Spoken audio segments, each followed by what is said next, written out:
So welcome to all. Now I am going to take a 8th standard maths.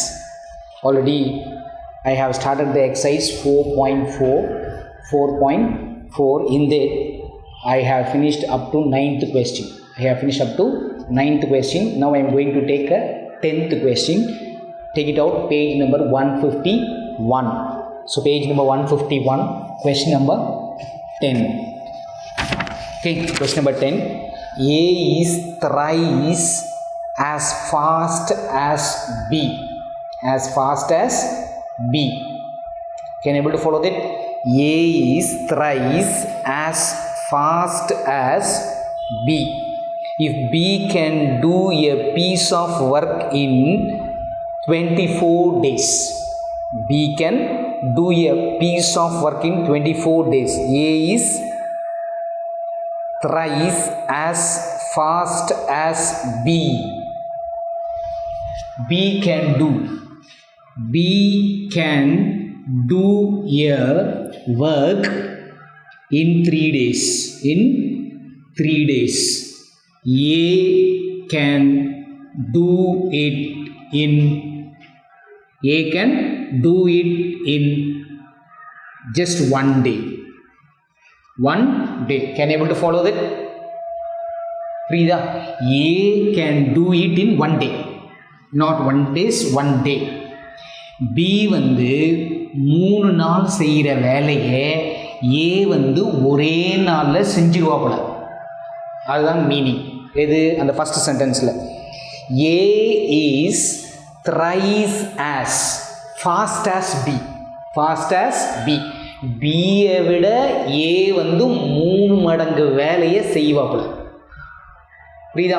3 நாள் செய்ய வேண்டிய வேலை யாரு? பி. அதை வந்து ஒரே நாளில் ஏ முடிச்சிடுவாப்புல. அதுதான் அந்த ஃபர்ஸ்ட் சென்டென்ஸ்க்கு உண்டான கான்செப்ட். சப்போஸ் பி வந்து 24 days ஒரு வேலையை செய்கிறாங்க.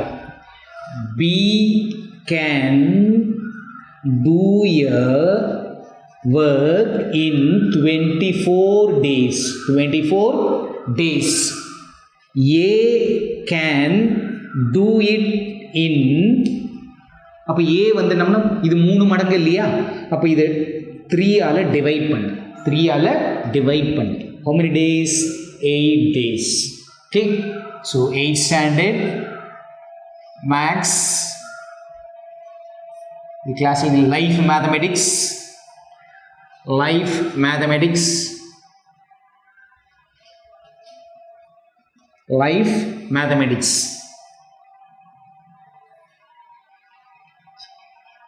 CS mathematics exercise 4.4 last question. So listen, 8th standard maths, 8th standard maths, life mathematics, exercise 4.4 up to 9th question already I done in the previous class. Now I am taking that as 10th question, last one. I have kept balance in the previous class. A is thrice as fast as then B. A வந்து Bயை விட 3 மடங்கு வேகமாக வேலை செய்வாங்க. சரியா? B 3 நாள் செஞ்சா ஏ வந்து ஒரே நாளில் முடிச்சிடுவான். அப்புறம் அவங்க என்ன சொல்கிறாங்க, பி வந்து 24 நாள் அந்த வேலையை செய்கிறான். அப்போ ஏ வந்து எத்தனை நாள் செய்வாங்க? அப்போ 8 நாளில் முடிச்சிடுவோம். யார்? ஏ. ஏன்னா வேகமாக செய்கிறா போல இல்லையா? Okay. Now, what the question? Find the number of days they will take to complete the work together. So, இதுக்கு ஒரு ஃபார்முலா ஒன்று இருக்குது. புதுசாக ஒரு ஃபார்முலா கொடுத்துருப்பாங்க. Page number 149. இது வரைக்கும் போடாத ஒரு மாடலில் செய். So like this, if B does the same work in 3 days, then A will do it in 1 day. So இதே மாடல் தான். அதே கொஸ்டின் தான் அது. ஓகே, சேம் கொஸ்டின், அதே கொஸ்டின் தான், வேறு ஆன்சரோடு கிடையாது. Can able to follow that? Same question that the days A work 3 times as fast as B and is able to complete your work in 24 days, then less than that B. Find the time in which they can complete the work together. Same formula only, you have to use them. Okay, so A plus B can do the work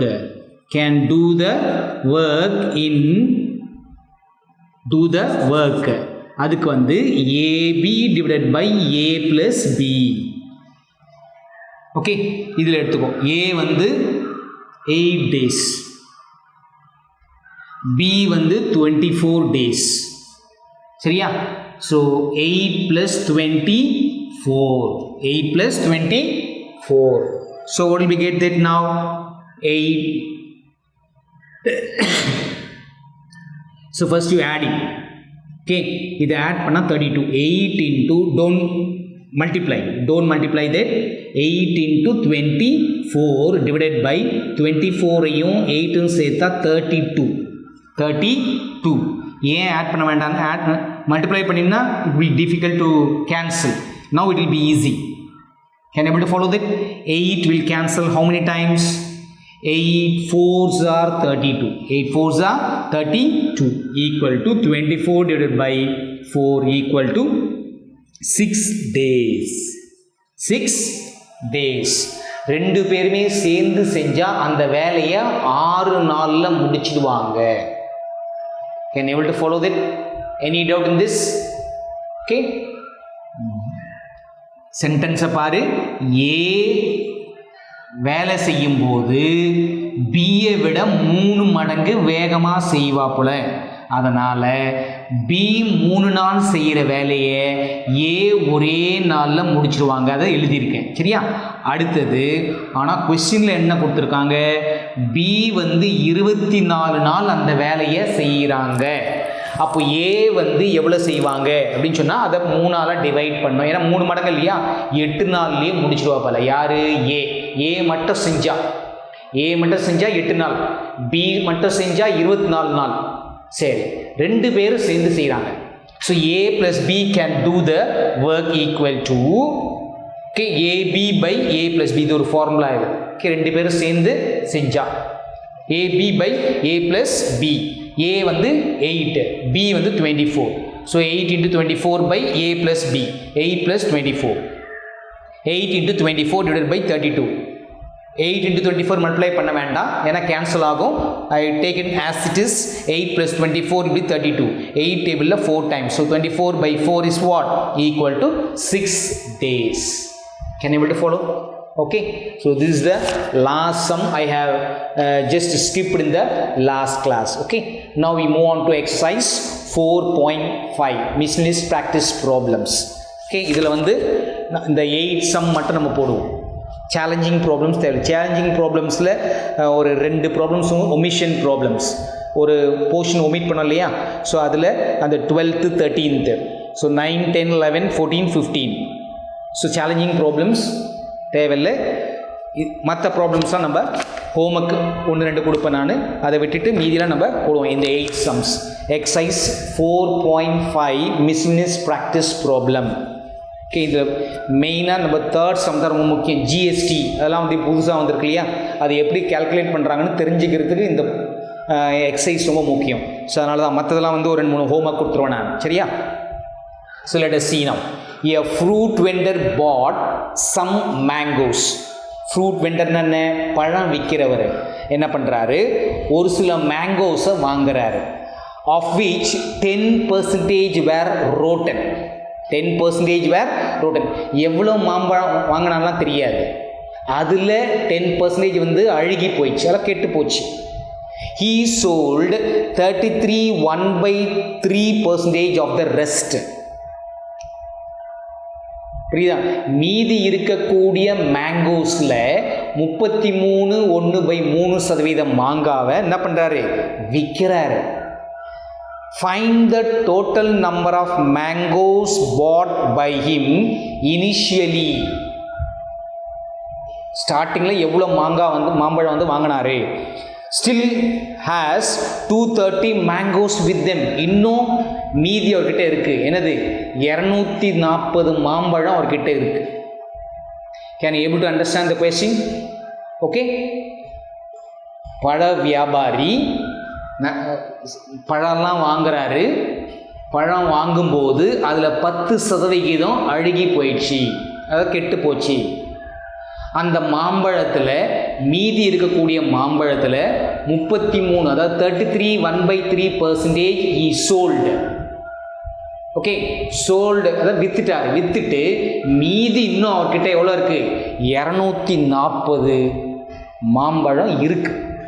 அப்போது ஆரம்பத்தில் எவ்வளோ மாம்பழம் வாங்கி இருப்பார் அப்படிதான் கேள்வி. Okay, that is the question.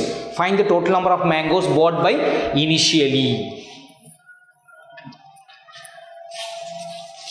So exercise 4.5.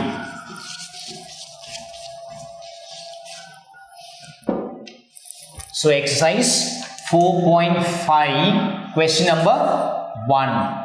Okay, first let the mangoes be. Let the number of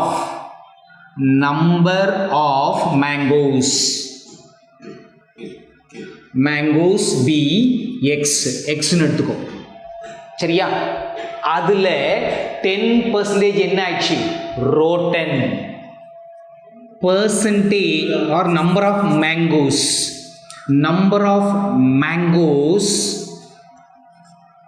rotten equal to 10%. 10% என்ன ஆயிடுச்சு? அழுகி போச்சு. அதாவது ரோட்டன்னா அதான் மீனிங். ஓகே, கெட்டு போச்சுன்னு அர்த்தம். 10 into x 10x by 100. Take as it is. Okay, so இது வந்து முதல்ல கொடுத்துருக்காங்க. அதுக்கப்புறம் he sold. what is that? he sold. So இப்போ ஆக்சுவலி என்ன அப்படின்னு சொல்லிட்டு பார்த்தோம்னா குட் மேங்கோஸ் கண்டுபிடிக்கணும். ஃபர்ஸ்ட் என்ன பண்ணணும்? Good mangoes. இப்போ இது வந்து கெட்டு போன மாம்பழம். Good mangoes, number of good mangoes,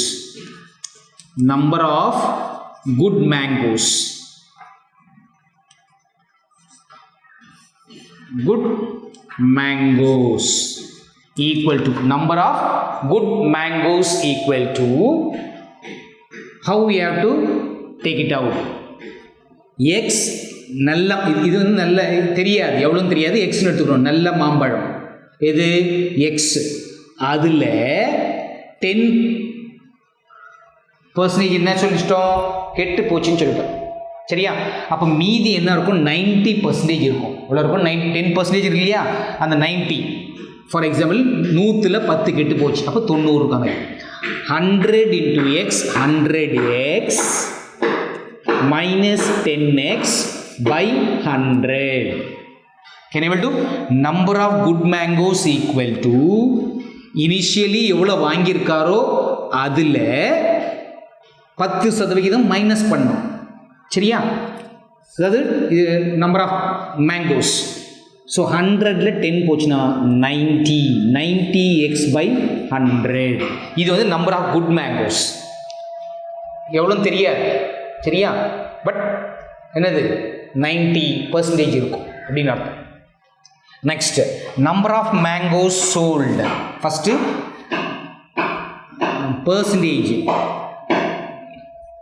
percentage of mangoes sold equal to, அவங்க எவ்வளோ கொடுத்துருக்காங்க?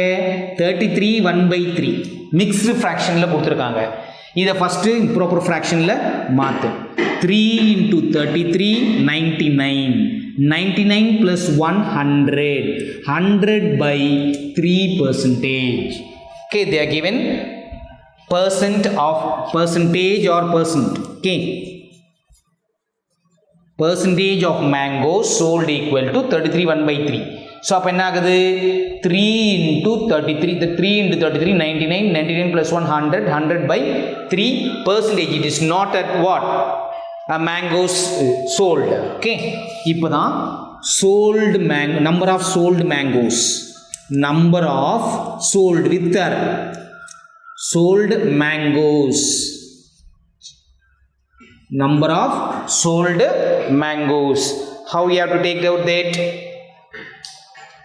So first ஃபர்ஸ்ட் என்ன பண்ணியிருக்கோம் 10x அது வந்து rotten.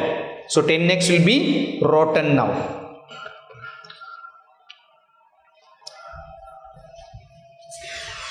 See, first percentage இல்லையா 100/3 actually 100/3 percentage என்னது percentage இல்லையா. ஸோ இன்ட்டு என்ன பண்ணோம் 1/100ன்னு எடுத்துக்கலாம். ஏன்னா 100% கொடுத்தாவே 100ஆல் டிவைட் பண்ணணும். பர்சன்டேஜ் கொடுத்தாலும் என்ன பண்ணணும் 100ஆல் டிவைட் பண்ணணும்.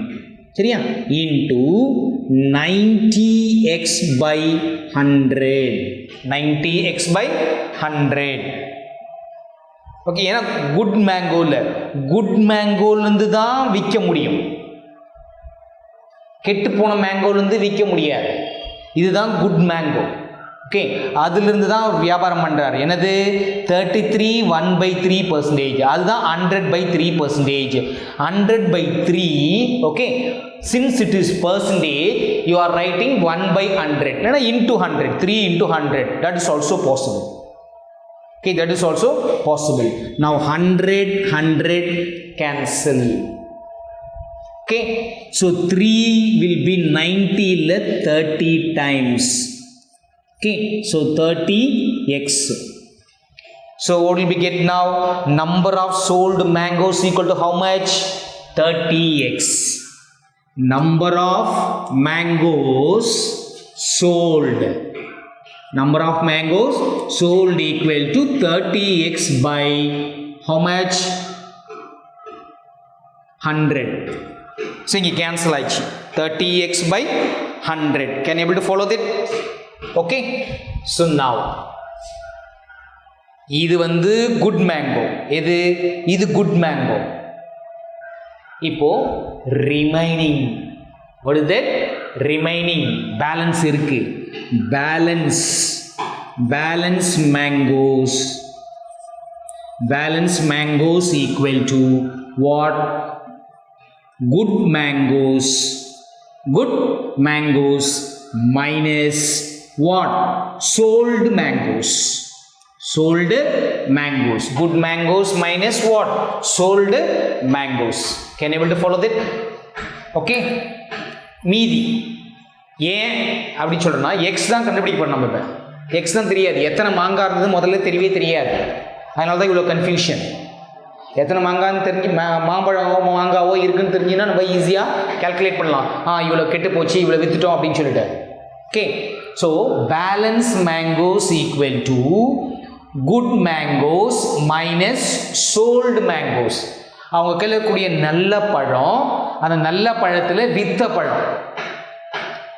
புரியுதா? வேணா வேர்ட்ஸில் எழுதிக்கங்க. Balance mangoes equal to what?